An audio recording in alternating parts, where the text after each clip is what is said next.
Cluster B personality ഡിസോർഡറിനെ കുറിച്ചാണ് നമ്മൾ ഇന്ന് ഡിസ്കസ് ചെയ്യാൻ ആഗ്രഹിക്കുന്നത്. ക്ലസ്റ്റർ ബി പേഴ്സണാലിറ്റി ഡിസോർഡറിൻ്റെ ഒരു പ്രത്യേകത എന്ന് പറയുന്നത് അവരുടെ ബിഹേവിയേഴ്സ് അൺപ്രഡിക്റ്റബിൾ ആയിരിക്കും. അവരടുത്ത നിമിഷം എന്താണ് ചെയ്യാൻ പോകുന്നത് ചിലപ്പോൾ നമുക്ക് പ്രഡിക്റ്റ് ചെയ്യാൻ പറ്റത്തില്ല. അതുപോലെ ഓവർലി ഇമോഷണലായിട്ട് റിയാക്ട് ചെയ്യുന്ന ആൾക്കാരായിരിക്കും. അതുപോലെ ഇമ്പൾസ് കൺട്രോൾ അവർക്ക് കുറവായിരിക്കും, ലാക്ക് ഓഫ് ഇമ്പൾസ് കൺട്രോൾ ഉണ്ടായിരിക്കും. ഇങ്ങനെയുള്ള ചില ഫീച്ചേഴ്സാണ് ക്ലസ്റ്റർ ബി പേഴ്സണാലിറ്റി ഡിസോർഡറിൽ വരുന്നത്.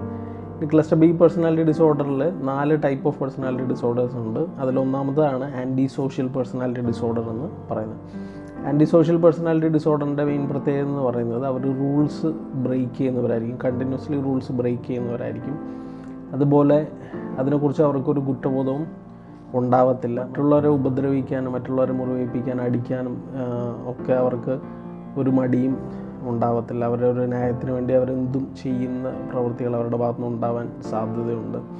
അതുപോലെ മാനിപ്പുലേറ്റീവായിട്ട് കാര്യങ്ങൾ ചെയ്യാൻ സാധ്യതയുണ്ട്. അവരുടെ ബ്ലെയിം വേറൊരാൾ ഇടാനും കള്ളം പറയാനും ഒക്കെ സാധ്യതയുള്ള ആൾക്കാരാണ് ഈ ആൻറ്റി സോഷ്യൽ പേഴ്സണാലിറ്റി ഡിസോർഡറുള്ള ആൾക്കാർ. ലോങ് ടേം റിലേഷൻഷിപ്സ് കീപ്പ് ചെയ്യാൻ അവർക്ക് ബുദ്ധിമുട്ടായിരിക്കും. അവരുടെ ആങ്കർ കൺട്രോൾ ചെയ്യാൻ അവർക്ക് ഭയങ്കര ബുദ്ധിമുട്ടായിരിക്കും.